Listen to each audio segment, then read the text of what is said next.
اب کئی جانور ہیں جو جن کا ذکر قرآن میں نہیں موجود ہے، آپ سے اگر پوچھا جاتا تو اس کا ذکر ہونا چاہیے. مثلا شیر کا ذکر نہیں ہے قرآن میں، ہاتھی کا ہے، بکری کا ہے، اونٹ کا ہے، خنزیر کا ہے، شیر کا ذکر نہیں ہے جو جانوروں کا بادشاہ ہے.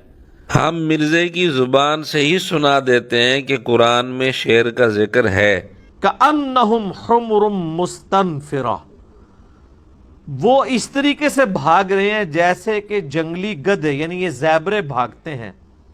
فرت من قسورہ، شیر کے ڈر سے. جس ویڈیو میں مرزے نے کہا کہ شیر کا ذکر قرآن میں نہیں، اسی ویڈیو سے ہم مرزے کو ایک گفٹ دینا چاہتے ہیں.